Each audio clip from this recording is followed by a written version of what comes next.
aujourd'hui de bonnes nouvelles concernant la situation des médecins dans la région.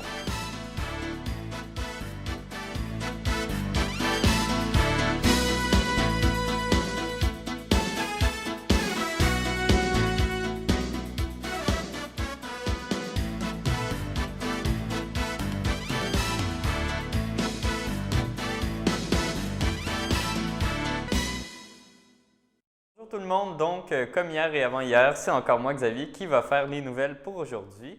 Et tout d'abord, comme annoncé en manchette, eh bien, le CI3S de Lanaudière a tenu à souligner la graduation de 22 résidents en médecine familiale, dont 11 ayant complété leur formation au GMFU de Saint-Charles-Borromée et 11 au GMFU du sud de Lanaudière.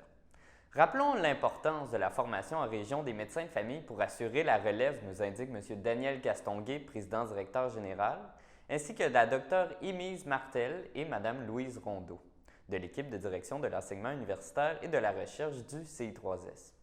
Ceux-ci félicitent ces nouveaux médecins de famille et la direction du CI3S est heureuse de souligner que 13 des finissants ont choisi de pratiquer dans la région de Lanaudière, ce qui va améliorer sans nul doute l'accès aux médecins de famille dans la région. Elle souhaite à tous une pratique enrichissante et stimulante.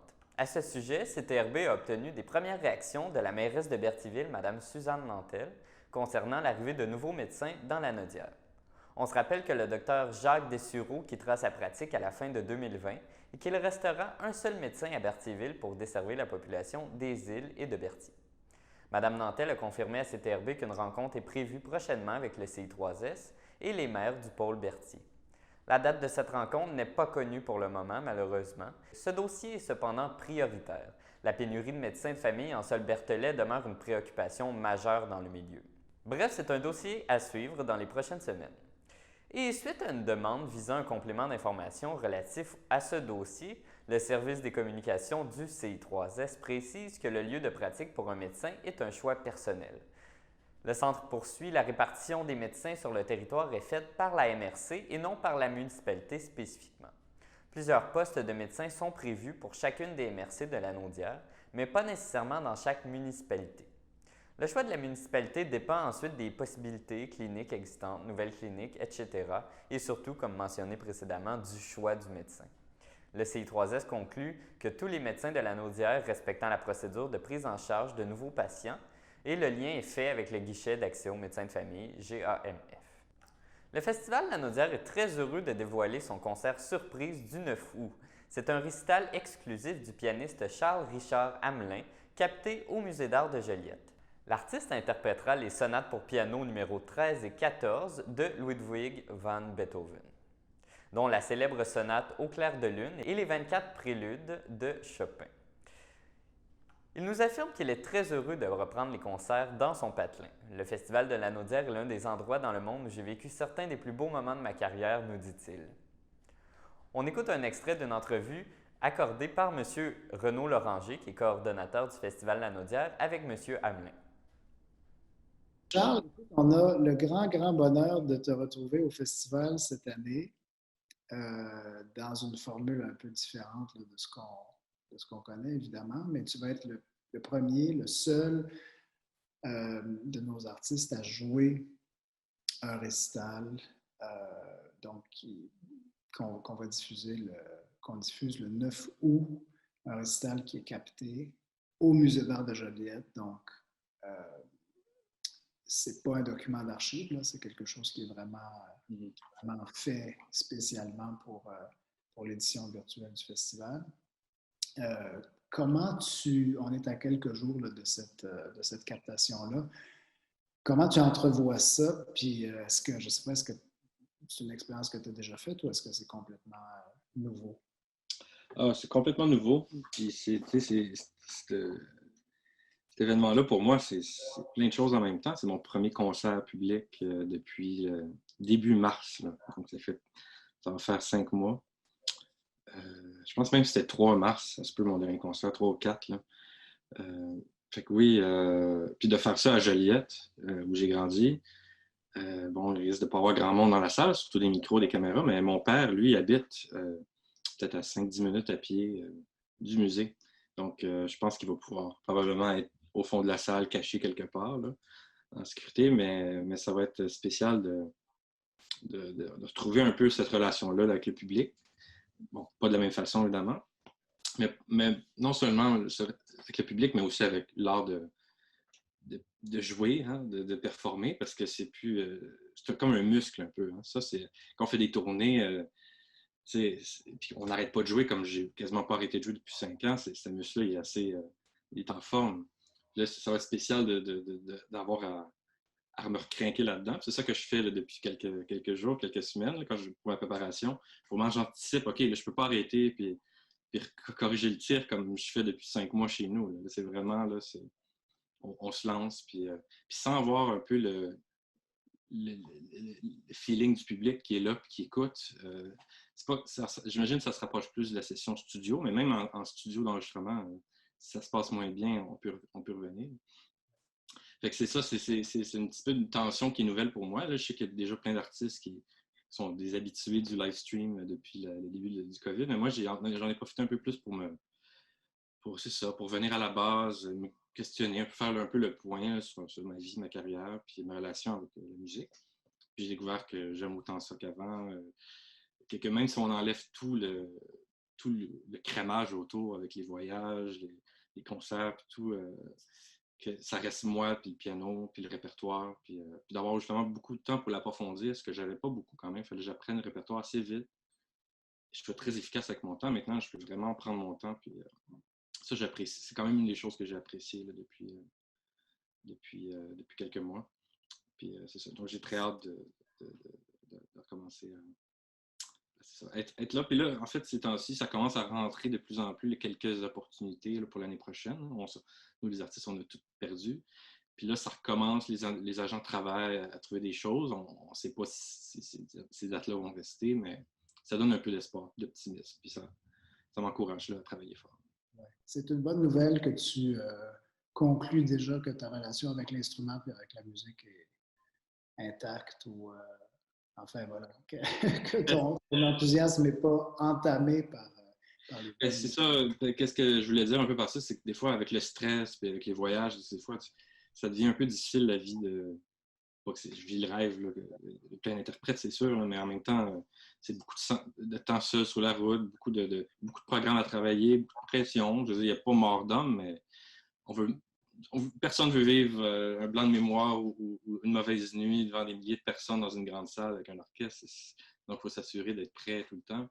Et ça, c'est ça, c'est des fois la relation avec, surtout quand on joue comme moi, que je joue Chopin presque 90% du temps, la relation avec cette musique-là, que j'adore, mais des fois à jouer le même morceau une centaine de fois, c'est dur des fois d'être aussi en amour avec la pièce comme on était au tout début. Tu sais. Puis de prendre la distance. Puis là, maintenant que je reviens avec les préludes de Chopin, je redécouvre tout ce que j'aime chez Chopin. Puis en plus, les préludes, c'est un peu, ça fait un peu le résumé de toute l'œuvre de Chopin. On a des bribes, des nocturnes, impromptus, d'études, des fragments des idées qu'il aurait pu développer en sonate, mais qui restaient juste des petites bribes comme ça. Fait que c'est ça. Ça renouvelle mon amour pour Chopin. Justement, c'est un programme vraiment magnifique, les préludes de Chopin.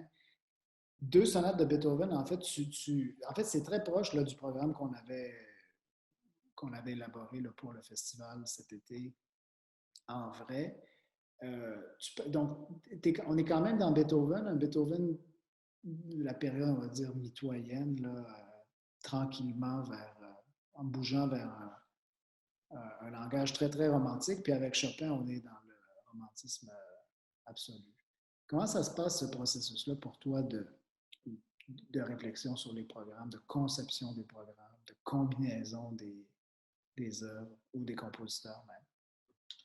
Ça fonctionne à plein de différents plans. Là, c'est sûr que l'idée de marier Beethoven et Chopin, des fois, c'est difficile parce que je pense que c'est Richter qui avait dit que c'est comme. Que lui, dans un programme, ne faisait jamais ça, Beethoven et Chopin, parce que c'est comme faire une peinture avec la peinture à l'eau et de la peinture à l'huile en même temps. Mais en même temps, le Chopin, donc, pour moi, c'est à la base de tout. Là. Je ne me sentirais pas vraiment pianiste si je ne jouais pas constamment du Chopin. mais Beethoven étant donné mon anniversaire, puis là, j'ai joué beaucoup les concertos, toutes les sonates de violon avec Andrew, puis là, je voulais faire des sonates dans mon programme de récital pour cette année, pour célébrer évidemment son anniversaire. Puis bon, il y a plusieurs personnes qui jouent les dernières sonates ou les grandes sonates connues. Donc, celle à la Lune, c'est une des plus connues, bien sûr, mais qu'est-ce que je trouvais le fun dans l'opus 27, c'est que bon, il a publié 2 sonates en même temps. Puis une première qui s'apparente pas mal plus peut-être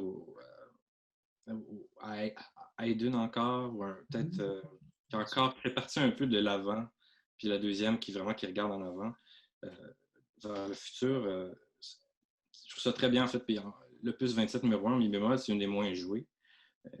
Très brève. Le premier mouvement est un peu énigmatique. C'est un genre de thème un peu lent qui se répète tout le temps. Il y a toutes sortes de surprises harmoniques incroyables. Et un élément cyclique aussi entre le troisième et le quatrième mouvement. Donc, il ramène l'adagio à la fin du quatrième. C'est une pièce où dans les 2 cas, ça s'appelle le Quasi una Fantasia, où les mouvements sont enchaînés sans pause. Et je pense que je vais faire ça aussi. Là. Je n'ai pas encore décidé, mais j'ai composé un petit prélude ou pont entre les 2 sonates pour passer de mi bémol à do dièse mineur. Un peu comme à la pratique, je pense, à l'époque, des gens qui préludaient là, avant de jouer les morceaux. Je pense que dans le cadre de ces 2 sonates-là publiées en même temps, je pense que ça serait une idée quand même intéressante de comment sauter de l'optimisme et le côté brillant, triomphal de la fin de la première, en mi bémol, au côté tragique, funèbre là, du début de dite à la Lune. De faire peut-être une courte transition, ça peut être intéressant. Alors, on a aussi un message de la Société des traversiers de Sorel-Tracy à Saint-Ignace de Loyola qui nous mentionne que vous pouvez traverser à pied, à vélo ou en voiture en vous procurant des billets en ligne pour quelques clics. Donc, c'est une nouvelle innovation. Et vous allez pouvoir renouveler vos laissez-passer piétons aussi en ligne, ça, il n'y a aucun problème. En plus, pour un temps limité, vous courez la chance de gagner une série de 10 billets automobiles en utilisant la billetterie en ligne au prix d'une valeur de 62,50 $. Donc, un gagnant par mois, c'est quelque chose, donc profitez-en quand ça va être là. Alors, nous passons à la première pause.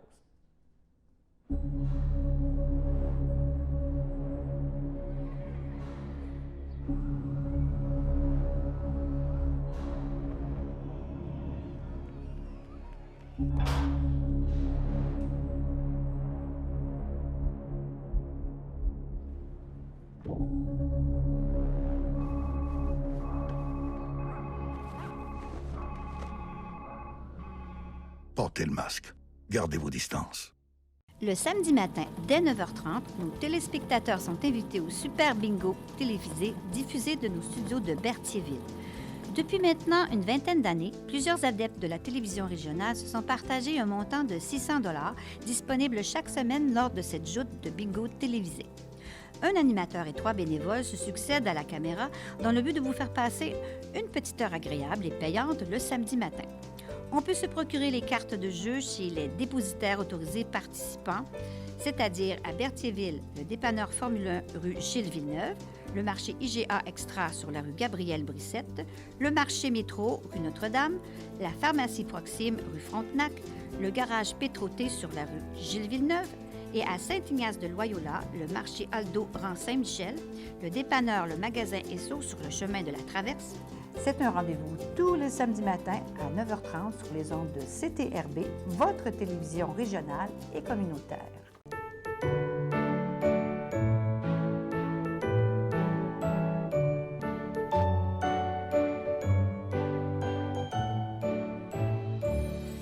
Au chapitre des anniversaires pour ce mercredi, la FADOC de l'île du Pas souhaite bon anniversaire à Céline Rivet, Isabelle Clément et Lauriane Latour et Yves Desrosiers. Le CABA souhaite aussi bon anniversaire à Donald Champoux et l'Association des personnes handicapées secteur Berthier souhaite bon anniversaire à Annalisa Champoux-Boulard, Jessica Sainte-Marie, Francine Desrosiers et Myriam Desrosiers. Donc, c'était les anniversaires du jour pour aujourd'hui. Comme vous le savez peut-être, de graves collisions ont eu lieu très récemment à Saint-Boniface, Sainte-Béatrix et Saint-Julien. Nous vous présentons à l'instant certaines mesures de sécurité à adopter en cette période estivale pour réduire les risques d'accidents. Premièrement, en ce qui a trait à la vitesse au volant, alors on vous conseille de ne pas dépasser la limite de vitesse naturellement, cela va de soi, parce que ça augmente de puissance 4 votre capacité d'être impliqué dans une collision. Et si chaque conducteur réduisait de 5 km/h sa vitesse moyenne, le nombre de blessures et de décès sur nos routes diminuerait de 15 %. La vitesse réduit le champ de vision, diminue le temps pour réagir lorsqu'on veut éviter un impact et limite la capacité à effectuer des manœuvres d'évitement. Ça augmente aussi les risques de dérapage et ça augmente la distance d'arrêt. Aussi, le non-port de la ceinture de sécurité, ça aussi, c'est vraiment très dangereux. Donc, si tous les occupants d'un véhicule s'attachaient, 30 décès et 75 blessés graves seraient évités chaque année. Lorsqu'un véhicule heurte un obstacle à une vitesse de 50 km/h, la pression qui s'exerce sur les corps en mouvement est multipliée par au moins 20. Alors, par exemple, une personne pesant 70 kg, se transforme alors en une masse de 1400 kg lorsque projetée contre le volant, le pare-brise, le tableau de bord ou un autre passager, ce qui peut causer la mort, évidemment. Si le véhicule roule à 90 km/h, l'impact de la collision est le même que si la voiture avait fait une chute du haut d'un bâtiment de 10 étages. Aussi, niveau distraction au volant, un conducteur distrait pourrait ne pas voir jusqu'à 50 % de l'information présente dans son environnement. Il regarde sans voir ce qu'il se passe. Texter en conduisant augmente aussi le risque d'être impliqué dans une collision puisque le conducteur quitte la route des yeux de 4 à 6 secondes à une vitesse de 90 km/h. C'est comme l'équivalent de traverser un terrain de football les yeux fermés. Un conducteur qui manipule un cellulaire ou tout autre appareil électronique portatif au volant s'expose aux sanctions suivantes: amende de 300 $ à 600 $, 5 points d'inaptitude et suspension immédiate du permis de conduire. Selon les nouveaux règlements récemment ajoutés au Code de la sécurité routière, que ce soit pour parler, texter, trouver une chanson ou suivre un itinéraire, même un feu rouge, il est interdit d'utiliser son cellulaire si ce dernier n'est pas fixé à l'auto à l'aide d'un support et que la tâche n'est pas liée à la conduite. Aussi, nul besoin de le rementionner, mais évidemment, c'est important, les effets de l'alcool sur la conduite. Alors, ça augmente la prise de risque et d'un sentiment de trompeur de confiance pour le conducteur qui a de la difficulté à maintenir une vitesse constante et une trajectoire. Ça baisse aussi l'attention et la capacité de jugement et ça l'affecte aussi la somnolence. Les conducteurs de moins de 22 ans, apprentis conducteurs et les titulaires d'un permis probatoire sont visés par la mesure zéro alcool-drogue. Donc, depuis la nouvelle réglementation sur la consommation de cannabis aussi, les policiers sont spécialement formés pour faire passer des tests de dépistage aux personnes soupçonnées de conduire avec les facultés affaiblies par la drogue.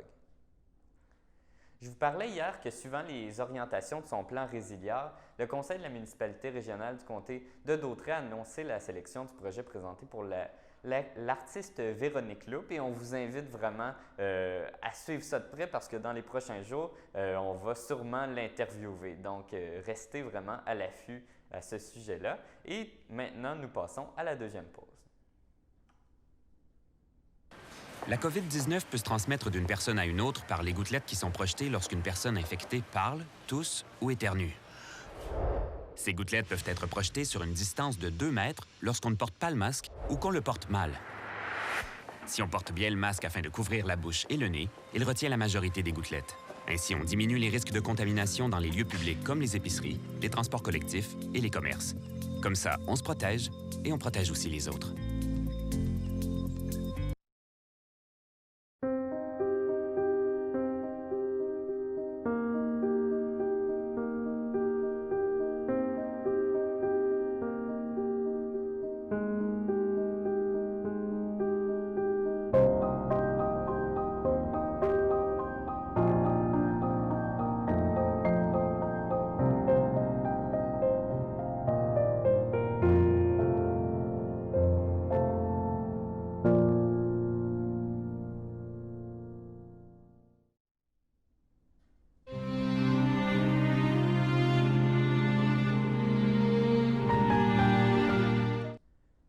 Au CHSLD de Piémont de Saint-Jean-de-Matha, le 9 juillet 2020, à l'âge de 82 ans, est décédé M. Paul-Aimé Garceau, époux d'Yvette Champagne, demeurant à Sainte-Geneviève de Berthier. Il laisse dans le deuil, outre son épouse, ses enfants, Nancy Garceau, Daniel Garceau, époux de Caroline Saint-Louis, ses 4 petits-enfants, Mégane, Laurie, Kellyanne et Mathis. Ses frères, ses sœurs, beaux-frères et belles-sœurs, Denise Garceau, feu Régis Fafard, André Garceau, époux de Denise Goyette, Annette Garceau, épouse de Jacques Tartre, Yvon Garceau, feu Mariette Fernet, André Champagne, époux de Lucie Lavallée, Jacques Champagne, époux de Louise Laporte, Suzanne Champagne, feu Denis Robillard, et son conjoint Clovis Poulain, Louise Champagne, épouse de Éric Sergerie, ainsi que plusieurs neveux, nièces, autres parents et amis. La famille accueillera parents et amis le dimanche 2 août dès 14 h au complexe funéraire F. Thériault, situé au 741 rue Notre-Dame à Berthierville. Une liturgie aura lieu en la chapelle du complexe à 16 h et M. Garceau sera inhumé au cimetière de Berthierville. Nous sollicitons votre collaboration afin de respecter les nouvelles normes sanitaires de la santé publique qui seront mises en place au salon. Comme vous le savez, les services pour certaines personnes décédées au début de la crise du COVID-19 ont débuté. C'est le cas notamment pour France Sylvestre, décédée au CHDL de Saint-Charles-Borromée le 8 avril, à l'âge de 54 ans. Elle était la fille de Jean-Paul Sylvestre et de Daniel Giroux, demeurant à Saint-Cuthbert et native de Sainte-Geneviève-de-Berthier. Elle laisse dans le deuil, outre ses parents, ses oncles et ses tantes, Céline Sylvestre et son conjoint Paul Laforêt, Alain Sylvestre et sa conjointe Gisèle Lavallée, sa filleule Chloé Sylvestre, ainsi que plusieurs cousins et autres parents et amis. La famille tient à remercier l'Association des aidants naturels et en particulier Karine Rattel pour son soutien envers la famille. La famille accueillera parents et amis le vendredi 24 juillet de 19 h à 21 h, ainsi que samedi 25 juillet dès midi au complexe funéraire F. Thériault de Berthierville et suivra une liturgie de la parole à 14 h en la chapelle du complexe. Au CHUM de Montréal, le 28 avril, à l'âge de 94 ans, est décédé M. Roger Dolbec, époux de feu Claire Pelletier, demeurant à Berthierville, et autrefois de Saint-Zénon. Aussi, à son domicile entouré des siens le 30 mars à l'âge de 72 ans, est décédé M. Robert Allard, époux de Lynne Champagne, fils de feu Alphonse Allard et de feu Gabriel Lefebvre, demeurant à Berthierville. Il laisse dans le deuil, outre son épouse, ses enfants, Louis et sa conjointe Félicia Venn, Loli et son conjoint Vincent Laure Perrault, Jenny et son conjoint Rucci Hussin, ses petits-enfants Jaden, Michaela et Adia, sa filleule Louise Allard et son conjoint Alexandre Malo, sa belle-mère Mme Irène Moreau, feu Rosaire Champagne, son frère, ses sœurs, beau-frère et belle-sœur, Claude Allard et sa conjointe Nicole Germain, Janine Allard et son conjoint Jean-Guy Turcotte, Réjeanne Allard et son conjoint Denis Goyette, Rose Champagne et son conjoint Alain Mirault, Jeanne Champagne, Guy Champagne et sa conjointe Colette Rondeau, Mario Champagne et sa conjointe Chantal Croisetière, Daniel Champagne et sa conjointe Sylvie Laprade, Guylaine Champagne et son conjoint Laurent Sauvé, Jean Champagne. Il laisse aussi dans le deuil ses tantes Solange Lefebvre et Janine Latour Lefebvre, ainsi que plusieurs autres oncles, tantes, neveux, nièces, cousins, cousines, autres parents et amis. Des dons pour la Société canadienne du cancer seront acceptés au salon et la famille accueillera parents et amis le vendredi 31 juillet de 19 h à 21 h, ainsi que le samedi 1er août dès midi au complexe funéraire F. Thériault de Berthierville et suivront ses funérailles à 14 h en l'église Sainte-Geneviève de Berthier. Passons maintenant à la météo.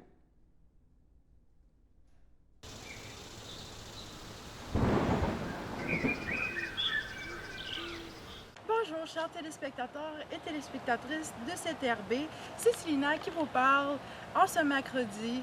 Et pour commencer, on va passer aux prévisions pour la météo pour ce mercredi après-midi.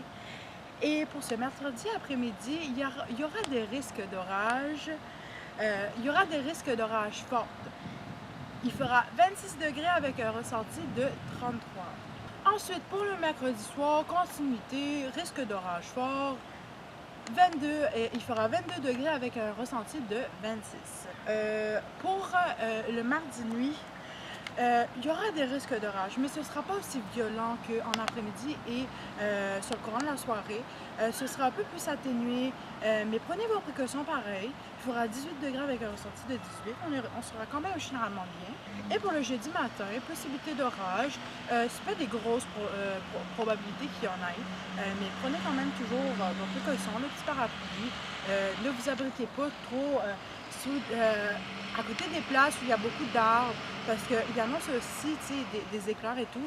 Et c'est vraiment très dangereux. Je ne sais pas si vous savez ça, mais quand vous vous tenez en dessous d'un arbre, c'est comme l'éclair est attiré par l'arbre. C'est peut-être des rumeurs, mais moi, ce que j'ai entendu, c'est pas mal véridique. Parce que c'est un conducteur d'électricité, supposément. Il fera 19 degrés avec un ressenti de 20. On va voir que demain, ce sera vraiment un peu plus froid. On va être généralement bien, mais malheureusement, avec les probabilités d'orage, de pluie, on ne va pas pouvoir profiter de cette journée un peu moins chaude. Mais si vous aimez ça, la pluie, vous allez pouvoir aller marcher comme d'habitude avec un petit parapluie et ce sera parfait. Mais prenez quand même soin de vous, comme je dis, les orages, les éclairs, ne vous arrêtez pas. En dessous des choses de tôle, OK, aussi, parce que c'est un conducteur d'électricité, en dessous des arbres, parce que à tout moment, ça peut tomber, puis une branche peut casser, etc., vous faire mal. Ensuite, c'est pas mal ça.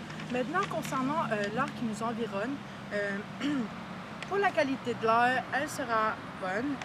Pour les UV, comme il y aura ces deux jours, même hier, il faisait un peu nuageux, ce sera toujours bas. Parce que, vous voyez, il n'y a pas beaucoup d'UV, il n'y a pas beaucoup de passages ensoleillés.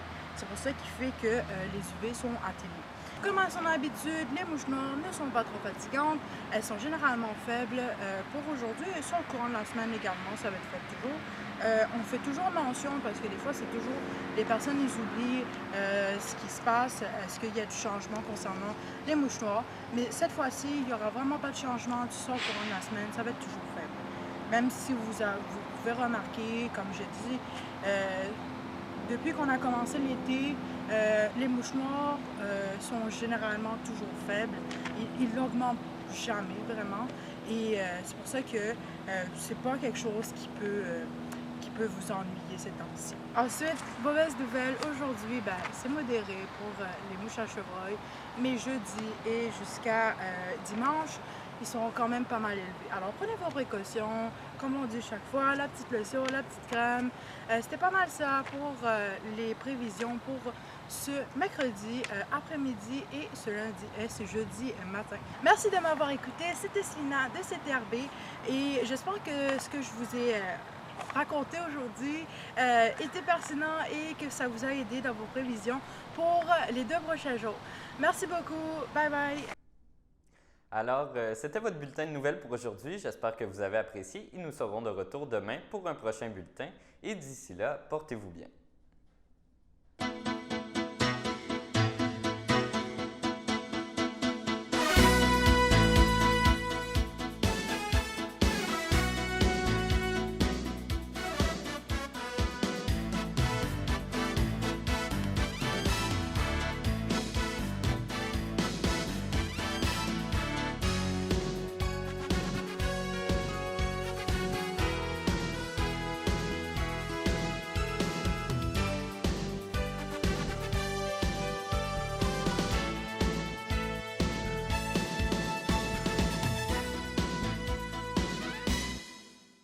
Sachez que vous pouvez nous faire part de vos commentaires, soit pour une annonce gratuite sur notre babillard ou toute autre suggestion en nous rejoignant par téléphone au 450-836-5103, 450-836-5103, ou bien par courriel tvcberthierville@hotmail.com, sur Facebook en écrivant Facebook CTRB. Et surtout, n'hésitez pas à visiter notre chaîne YouTube afin d'y retrouver une grande partie de notre programmation sur YouTube CTRB. Les émissions sont classées par catégorie, vous permettant de chercher moins longtemps. Vous pouvez aussi cliquer sur le rectangle rouge « S'abonner » pour être à l'affût des dernières émissions enregistrées. Les télévisions communautaires autonomes du Québec, ce sont les télévisions les plus importantes parce qu'elles sont proches de la communauté. On veut encourager des gens qui parlent de ce qui nous intéresse, mais aussi qui participent au développement local. Mais c'est fini le temps là, où on allait lire une affaire qui a été écrite avant hier au bout du monde. Non! Si vous savez ce qui se passe chez vous, bien, ma télé préférée, c'est la télé autonome communautaire. C'est ici que ça se passe.